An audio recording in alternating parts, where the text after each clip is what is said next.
get here to this point, you're already looking towards the mirrors. So that whole idea of, if you're driving, your brain is always 100 meters, 200 meters, whatever, ahead of your car. You think about the stopping distance. When you learn to drive, you were taught that if your car is going at 100 kilometers an hour, it takes you whatever, 100 meters to stop, whatever it is. Your brain always has to be that far ahead of you. Yeah? And it's the same with a horse. If your brain is where your body is, you're already too late. You've got to be thinking about what's the next point that you're aiming for. You do that when you're out and about. But like here, I know it's just the floor. Yes. The arena, so I don't need to mind it. But it really is. So how clear when you were sitting on that gym ball and blowing a balloon, how clear when you had an intention of where you wanted to go, you could move that ball. And so now a big part of the how does he know you want to go forward, it's your tummy muscles going where your brain is telling you to go. Yeah? Alright, we're going to get ready to go into your trot again. And now the faster he's going, the more you're going to be thinking ahead. So get ready to ask him to trot. And when you are ready, ask him to trot on. And look, and that was just a distraction. Someone called and he wanted to see. Good. So now, knees stay down. You keep that kneeling and you're looking around the turn where you want him to go. Good now. And you keep that feel that your tummy muscles, like you're blowing up that balloon, you have that sense of traveling where you want to go. Good. And you keep that consistency that your core, your abs, keep pushing where you want them to go. Well done. Good job. Tummy muscles forward. Own that space where you're headed. And keep telling him that is where I want to go. But now the rhythm is the rhythm in your brain. 1, 2, 1, 2, 1, 2, 1, 2, 1, 2. You've got to become boringly consistent. Nothing changes. Nothing is different. You just keep going. 1, 2, 1, 2, 1, 2, 1, 2. This is good. 1, 2, 1, 2. Well done. Keep looking me going. Good. So do you see how did he know what you wanted? A lot of it was your visual. You were watching around the turn. Yeah? You were keeping that consistency like you were blowing up that balloon and you were pushing from here. How do I roll him forward where I want to be? Yeah? Walk on. So, when I was competing a lot, most of the horses I had came to me because there were problems, either mentally or physically. They were either mad or broken or they had something. And I would have to ride a lot of them. I used to call it the mashed potato brain. Because what are you doing, mashed potato? What are you doing, mashed potato? What are you doing, mashed potato? It's going to be boring. It's just the same. Because if I got reactive, half the time they were up there like a kite as it was. And it just had to be, I'm just doing what I'm doing. I'm just doing what I'm doing. Because if you can become that boringly consistent, I'm just doing what I'm doing, then they go, okay, we're all just doing what we're doing. Yeah, it felt like I could like keep the rising track, even though he wasn't really keeping up with the exact beat. Yeah. And your job isn't to change to his. Your job is to set the beat that you want, and he will gradually figure out what it is that you're asking for. Yeah? Yeah, and this is like the biggest problem for me. To not follow him. Yes. But I could really feel, but just when I was looking ahead, just trotting, not minding him so much. Then he started reminding me. And horses have no reason to have a good rhythm. Why do they need to have a rhythm? Yeah. Whereas humans are really good at keeping rhythm, most of us. And so, if you think about a whole orchestra, if everybody is playing at their own rhythm, it sounds awful. And that warm-up, everyone's doing a different thing. Yeah. The conductor says, right, everyone now follows this beat, and it sounds great. Yeah. So, a lot of the time when a horse goes faster and then slower and then faster and then slower, it's because they're used to us going faster and then slower and faster and then slower. Yeah. And they're trying to follow us, and we're trying to follow them, and neither of us knows what music we're playing. Yeah. Yeah? Yeah. Okay, so here, on the center, where he gets a little bit distracted, it was initially because the horse called. Yeah. So now he's going to go, can that, and he said, no, walk. Walk. Yeah.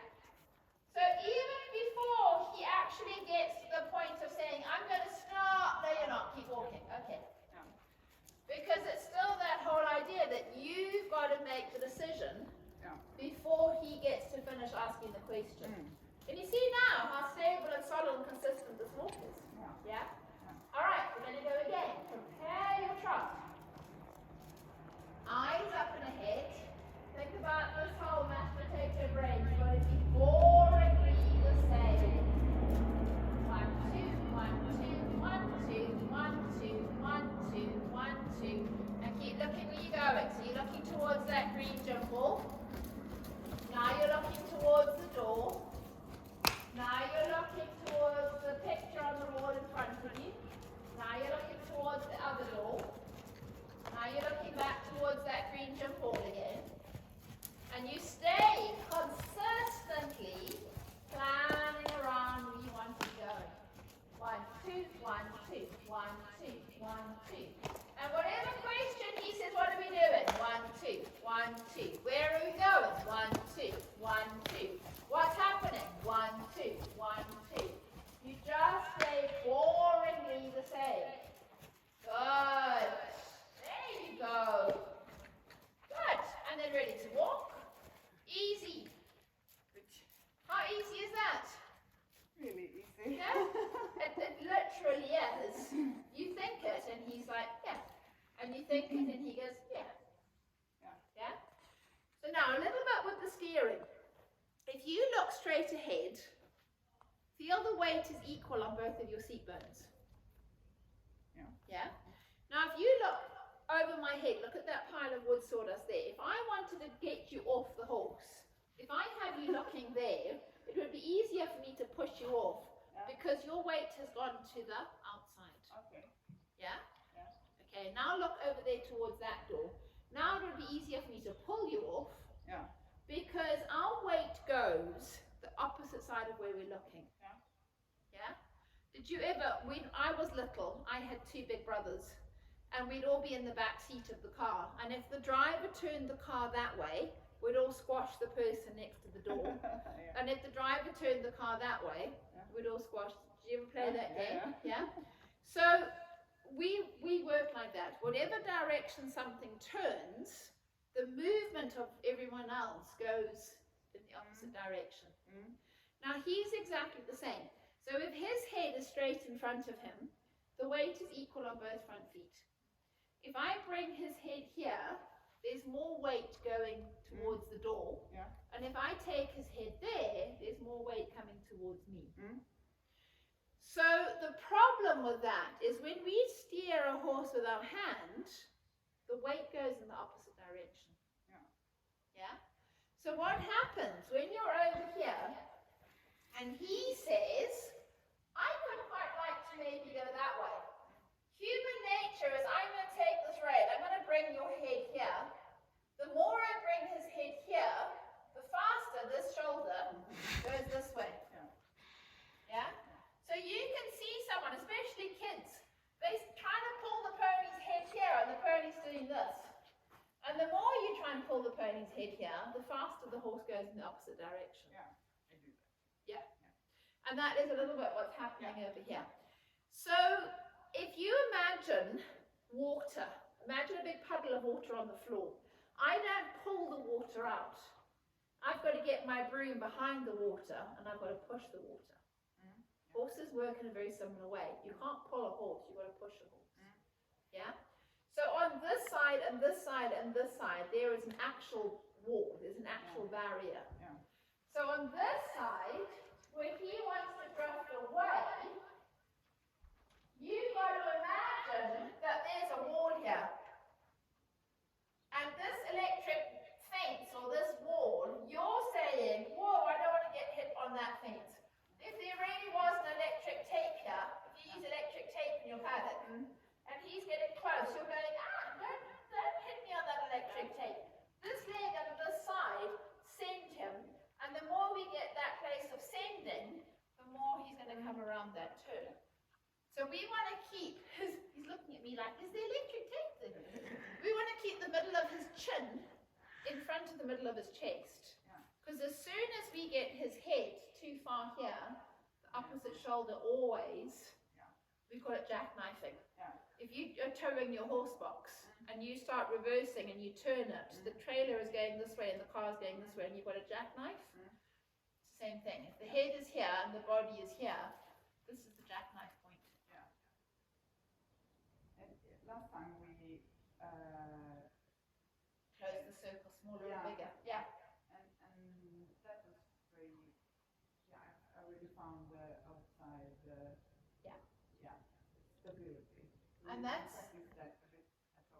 why we do that, because I can say I'm sending the horse in and now I'm sending the horse back out again. Because we always want to place that as one side is the sending and one side is the receiving. If I think about holding something, if I'm holding my phone in two hands, I can't throw it, I can't move it. I have to open that space. Then this side sends it. So your left side has to send him here and your right side has to make space to allow him into that space. Okay, let's go there. A lot of this is physics, it's science, it's not, you can't question it, because that's how physics works.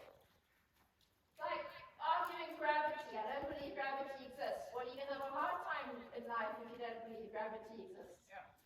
That's it, good. So you see there, his nose wants to go out. And it's because I'm trying to steer him. And then the shoulder wants to go in. So now, little tap tap with your right leg, sends the circle a touch bigger.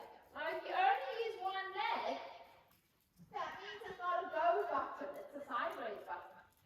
So now, little touch with your left leg, and you hold the left rein against his neck. Do you see how there you had no issue with the steering? Yeah? Because if you picture a train on a train track, if the train has to follow the track, all the carriages have to bend to match the track. And that's the same with him. His body has to match the shape of the circle, the shape of the turn. This is good. Yeah? So now I'm going to stand still. Over the next 2 or 3 circles, slowly, gradually bring the circle closer to me in the middle. Outside leg and outside rein. And slowly bring him closer to me. This is all he wants on this side. Yeah, that's okay. But use that. He wants to do that. So for now, we encourage it. It's like a dog that wants to sit down. You say, yes, learn to sit. That's a great exercise to do. Good. You see how you're not pulling him in with your right hand. You're pushing him with your left side. Yeah? Now send him away from you. So now your right side says to him, go away. And now this is more difficult because now he's got to leave me and he'd rather stay here next to me. Yeah, and he does this also at home. Yeah. It was way more difficult to get him out. Yeah.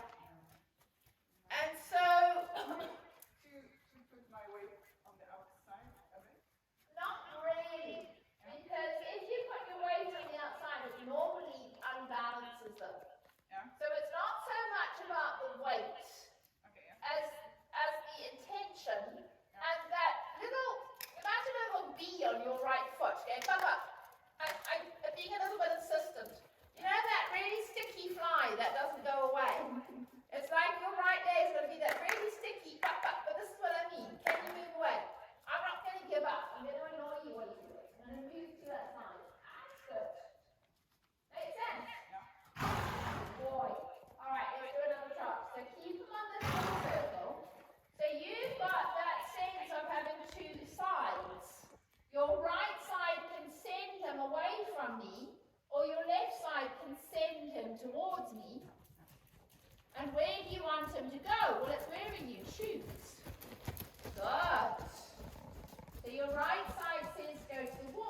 towards the wall. Don't come too close to me in the middle.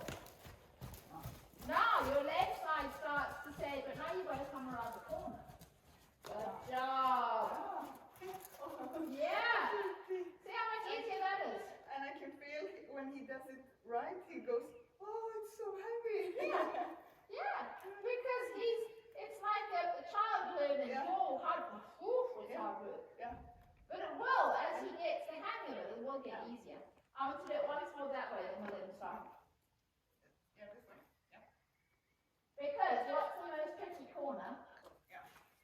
So here, you've got to really think about, there is a very big electric fence over there on that corner.